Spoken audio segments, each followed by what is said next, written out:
علماء نے لکھا ہے کہ جو کچھ تمام آسمانی کتابوں میں تھا اللہ تعالیٰ نے اس کو قرآن مجید میں نازل فرما دیا، اور جو کچھ پورے قرآن مجید میں تھا اللہ تعالیٰ نے اس کو سورہ بقرہ میں نازل فرما دیا، اور جو کچھ سورہ بقرہ میں تھا اس کو اللہ تعالیٰ نے سورہ فاتحہ میں نازل فرما دیا۔ اس لیے اس کو کہتے ہیں فاتحۃ الکتاب، یعنی کتاب کا ابتدائی چیپٹر، پریفیس، خلاصہ۔ تو فاتحہ جو ہے سورہ فاتحہ یہ پورے قرآن مجید کا خلاصہ ہے، اور اس کی اہمیت ہے کہ رب کریم نے فرما دیا لا صلاۃ الا بفاتحۃ الکتاب، کہ سورہ فاتحہ کے بغیر نماز ہی نہیں ہوتی، تو ہر رکعت میں اس کو پڑھنا ضروری ہے، یا انسان خود پڑھتا ہے یا اس کے بہاف پہ امام پڑھ رہا ہوتا ہے، الامام ضامن، امام اس کی طرف سے پڑھ رہا ہوتا ہے، مگر پڑھی جانی ضروری ہے، فاتحہ نہ پڑھی جائے نماز نہیں ہوتی۔ آخر اس فاتحہ کی اتنی اہمیت کیوں ہے؟ چلو آج اس نقطے کو بھی ذرا سمجھ لیجئے کہ فاتحہ کی اتنی اہمیت کیوں ہے۔ فاتحہ کی پہلی 2 آیات میں ایک بندہ اپنے رب کی حمد بیان کرتا ہے، الحمدللہ رب العالمین۔ اس میں اللہ تعالیٰ کی حمد بیان کیا گیا کہ تمام تعریفیں خاص اس رب کے لیے ہے جو جہانوں کا پروردگار ہے، اور پھر اس کی تعریفوں میں سے خاص دو صفات کی تعریف کی گئی۔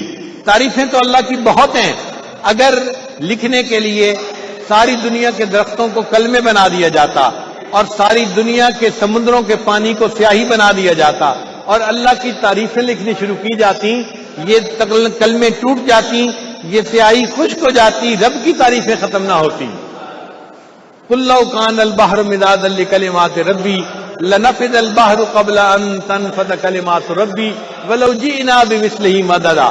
تو اللہ کی تو تعریفوں کی کوئی انتہا ہی نہیں ہے، مگر ان میں سے 2 اللہ کے اسماء کا تذکرہ کیا گیا جو واقعی اللہ کی رحمت پہ دلیل دیتے ہیں، رحمان اور رحیم، دونوں کا تعلق رحمت کے ساتھ ہے۔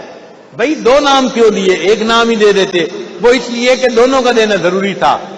اب دیکھیں 2 صفات ہوتی ہیں، بعض لوگوں کے پاس مال بہت زیادہ ہوتا ہے، یہ ایک صفت ہے، اور بعض لوگوں کے دل میں مال کو خرچ کرنے کے لیے سخاوت خوب ہوتی ہے، یہ دوسری صفت ہے۔ ضروری نہیں کہ کسی کے پاس دونوں صفتیں بھی ہوں، مال ہوتا ہے دل نہیں ہوتا، وہ خرچ نہیں کر سکتے، بعض کے پاس دل ہوتا ہے مال نہیں ہوتا خرچ کرنے کے لیے، وہ بھی کچھ نہیں خرچ کرنے۔ تو خرچ کرنے کے لیے دونوں صفات کا ہونا ضروری، کہ مال بھی خوب ہو اور اس کو خرچ کرنے کے لیے دل بھی کھلا ہو۔ اللہ تعالیٰ کی 2 صفتیں رحمت کی بیان کی گئی۔ رحمان کا معنی وہ پروردگار جس کے پاس رحمتوں کے لاتعداد خزانے ہیں، اور رحیم کا معنی وہ پروردگار جس کی رحمت خرچ بھی بے انتہا ہو رہی ہے۔ تو انسان اللہ کی تعریفیں کرتا ہے اور ساتھ یہ بھی کہتا ہے اے اللہ آپ تو اتنی رحمتوں کے خزانوں کے مالک ہیں، اور آپ کے خزانوں کی رحمتیں بے انتہا خرچ بھی ہو رہی ہیں، میں اس پروردگار کے سامنے اپنی فریاد بیان کرنے لگا ہوں۔ اب آپ ذرا سوچئے کہ ان آیات کو پڑھنے کے بعد ایک نمازی اللہ کی رحمت کو کتنا اپنی طرف متوجہ کرتا ہے۔ اے اللہ آپ کی رحمت کے خزانے تو بے حساب ہے، اور پھر خرچ بھی بے انتہا ہو رہی ہے، اپنے پہ بھی ہو رہی ہے، پرایوں پہ بھی ہو رہی ہے، نیک پہ بھی ہو رہی ہے، بدکار پہ بھی ہو رہی ہے۔ اے اللہ میں جیسا ہوں میں آپ کے در کا سائل ہوں، اے اللہ آپ کے سامنے فریاد پیش کر رہا ہوں، آپ رحمان بھی ہیں اور آپ رحیم بھی ہیں۔ پھر اس کے بعد تیسری آیت ہے مالک یوم الدین، کہ اے اللہ آپ قیامت کے دن کے صرف منصف ہی نہیں ہیں کہ آپ اصول کے مطابق، قانون کے مطابق قیامت کے دن فیصلہ کر دیں گے، اللہ آپ قیامت کے دن کے مالک ہیں، اور مالک کو اختیار ہوتا ہے کسی ملزم کو اگر رحم کی وجہ سے بری کرنا چاہے تو اس کی رحم کی اپیل کو قبول کر کے اس کے گناہ کو معاف کر دے۔ اے اللہ آپ کی عدالت با اختیار ہے، مالک یوم الدین، آپ قیامت کے دن کے مالک ہیں۔ اب سوچئے کتنی بڑی بات کہنے والے نے کہہ دی، اللہ آپ جہانوں کے پروردگار ہیں، سب تعریفوں کے مستحق آپ ہیں، آپ ہی کو یہ تعریفیں سجتی ہیں، اور آپ کی رحمت تو بے حساب ہے اور خرچ بھی بے حساب ہو رہی ہے۔ اور اے اللہ آپ کی جو عدالت ہے وہ ایسا نہیں کہ آپ کے ہاتھ میں اختیار نہیں ہے یا قانون نے آپ کے ہاتھ باندھ دیے ہیں، آپ منصف ہی نہیں، آپ مالک ہیں قیامت کے دن کے۔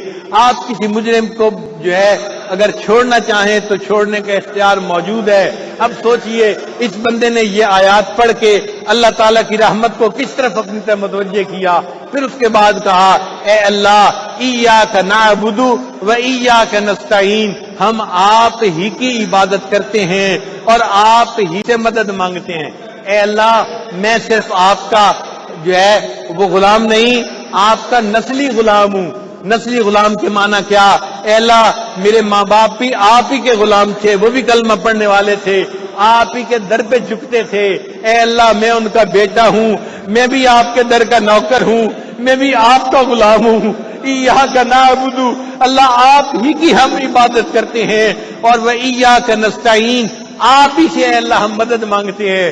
جب ایک غلام اس طرح اپنے رب کی رحمت کا اظہار کرتا ہے اور اللہ کے سامنے فریاد کرتا ہے، پھر اللہ تعالیٰ پوچھتے ہیں اچھا میرے بندے تم نے میری رحمت کا ایسا تذکرہ کیا، بتاؤ تم مجھ سے کیا چاہتے ہو؟ جب اللہ پوچھتے ہیں مجھ سے کیا چاہتے ہو تو نمازی کہتا ہے اہدنا الصراط المستقیم، اللہ مجھے سیدھے راستے کی رہنمائی فرما دیجئے۔ یہ وہ مرکزی نقطہ ہے جو سورہ فاتحہ کے اندر موجود ہے اور جس کا ہر نماز کے اندر پڑھنا ضروری ہے۔ اے اللہ ہمیں سیدھا راستہ دکھا دیجئے، اے اللہ وہ راستہ جو تیرے انعام والے بندوں کو نصیب ہوا، اور اس راستے سے بچا لیجئے جو غضب والے بندوں کو نے اختیار کیا، تو غضب والے بندوں کے راستے سے ہٹا لیجئے اور نیک لوگوں کے راستے پہ ہمیں ڈال دیجئے۔ اب یہ راستہ کیسے نصیب ہو، اس کے لیے اللہ نے فرمایا کہ تم نے صرف رکعت جو ہے اس کے اندر فاتحہ نہیں پڑھنی، قرآن کی تلاوت بھی کرنی ہے، اس لیے کہ قرآن منشور حیات ہے، دستور حیات ہے، ضابطۂ حیات ہے۔ اے میرے بندو تمہارے لیے زندگی گزارنے کے لیے آب حیات ہے، یہ تمہیں بتائے گا کہ سیدھا راستہ کون سا ہے۔ ذالک الکتاب لا ریب فیہ ھدی للمتقین، اس لیے فاتحہ کے بعد نماز میں قرآن کی تلاوت کا بھی حکم عطا فرما دیا گیا۔ تو انسان جب اللہ تعالیٰ سے دعا مانگتا ہے تو پھر اللہ تعالیٰ اس کو سیدھا راستہ دکھاتے ہیں، اس کے دل میں یا تو کسی کا تعلق ڈال دیتی ہیں، یا کبھی خواب دیکھتا ہے، یا کبھی کسی کی ترغیب پر طبیعت متوجہ ہو جاتی ہے اور اس کو اللہ تعالیٰ کسی اللہ والے کے ساتھ جوڑ دیتے ہیں۔